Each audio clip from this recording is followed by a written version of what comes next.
बद्रीनाथ मंदिर का पौराणिक इतिहास, जिसके बारे में अधिकतर लोग नहीं जानते।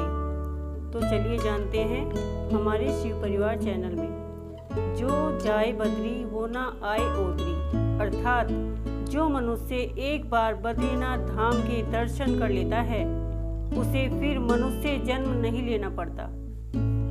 वही हमारे शास्त्रों में भी उल्लेखित है कि व्यक्ति को कम से कम 2 बार अपने जीवन में बद्री नारायण मंदिर का यात्रा जरूर करनी चाहिए।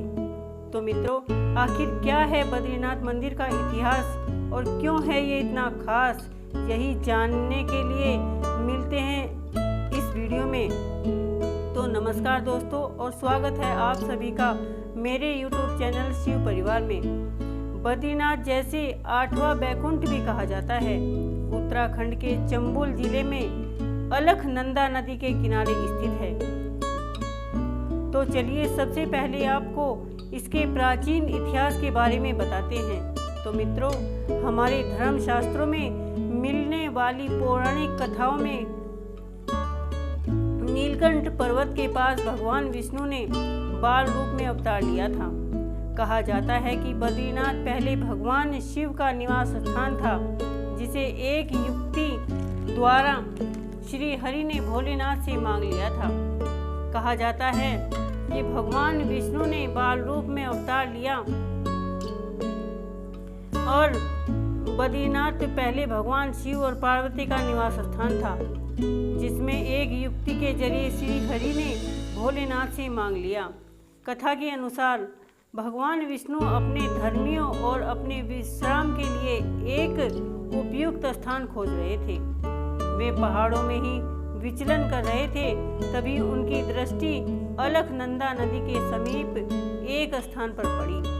भगवान विष्णु जानते थे कि बद्रीनाथ भोलेनाथ और पार्वती का निवास स्थान है। ऐसे में उन्होंने एक युक्ति से जब भगवान शिव और मां पार्वती भ्रमण के लिए बाहर आए तो उन्होंने अपने द्वार पर एक नन्हे शिशु को रोते हुए देखा। शिशु को रोते देख माता पार्वती की ममता जाग गई और उन्होंने शिशु के चुप कराने के लिए उसे अपनी गोद में उठा लिया। फिर क्या था, देवी पार्वती शिशु को अपने साथ निवास स्थान में अंदर ले गई और उसे दूध पिलाने लगी। शिशु कुछ ही देर में सो गया, जिसके बाद माता पार्वती शिशु को वहीं सुलाकर भगवान शिव के नजदीक धर्माचरण से स्नान करने चली गई। स्नान के बाद जब दोनों लौटे तो उन्होंने देखा कि निवास स्थान का दरवाजा अंदर से बंद था। तब माता पार्वती ने शिवजी से कहा कि अब हम क्या करें। इस पर शिवजी ने कहा कि ये तुम्हारा बालक है, मैं कुछ नहीं कह सकता और ना ही मैं बलपूर्वक दरवाजा खोल सकता हूँ। इसके बाद भगवान शिव और माँ पार्वती उस स्थान को छोड़कर केदारनाथ चले गए। मित्रों, आपको बता दूं कि ये बालक और कोई नहीं बल्कि भगवान विष्णु और इस स्थान को पाने के लिए ये तरकीब लगाई थी। और इस तरह बद्रीनाथ को भगवान विष्णु ने अपना निवास स्थान बना लिया। तो चलिए मित्रों, अब ये भी जान लेते हैं कि भगवान विष्णु के इस मंदिर का नाम बद्रीनाथ कैसे पड़ा। तो मित्रों, ये कथा तब की है जब भगवान विष्णु इस स्थान पर विराजमान हो गए और वे एक बार योग में लीन थे। तब वहाँ बहुत हिमपात होने लगा। भगवान विष्णु और उनका निवास स्थान बर्फ से बुरी तरह ढक गया। ये देख माता लक्ष्मी व्याकुल हो उठी।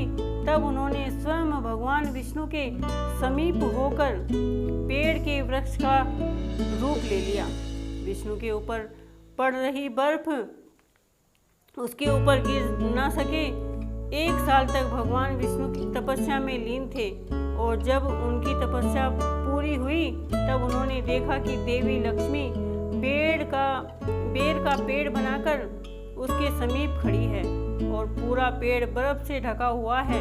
ये देख भगवान विष्णु ने कहा, हे देवी, तुम ही मेरे बराबर तप किया है, तो आज से ही इस धाम पर तुम्हें ही मेरे साथ पूजा जाएगा। और चूंकि तुमने मेरी रक्षा बेर अथवा बद्री वृक्ष के रूप में की है, तो आज से बद्रीनाथ के नाम से पूजा जाएगा। तो मित्रों, अलकनंदा नदी के बाएं तरफ नर और नारायण नाम की 2 पर्वत श्रेणियां हैं। नीचे से ये बद्रीनाथ धाम स्थित है, जो भगवान विष्णु को समर्पित है, और मंदिर में 3 संरचनाएं हैं: गर्भगृह, दर्शन मंडप और सभा मंडप। और वहीं बद्रीनाथ मंदिर का मुख्य द्वार भी है। आपको यह जानकर आश्चर्य होगा कि बद्रीनाथ के मुख्य पुजारी को कपाट बंद होने के लिए स्त्री रूप धारण करना पड़ता है। पुरुष होने के बावजूद वो न सिर्फ स्त्री की तरह कपड़े पहनती है, बल्कि वो एक महिला की तरफ श्रृंगार भी करती है। यही कारण है कि जब 6 महीने के बाद कपाट दोबारा खोला जाता है तो दीपक वैसे ही जलता हुआ मिलता है, जैसे कि बंद करने से पहले जलाया गया था। भक्तों का मानना यह है कि भले ही सर्दियों में ये कपाट बंद हो जाते हैं, लेकिन 6 महीने में देवता न सिर्फ मंदिर की देखरेख करते हैं, बल्कि पूरे विधि विधान से पूजा अर्चना भी की जाती है। मित्रों, विष्णु पुराण, महाभारत, स्कंद पुराण जैसे कई प्राचीन ग्रंथों में इस मंदिर का उल्लेख मिलता है।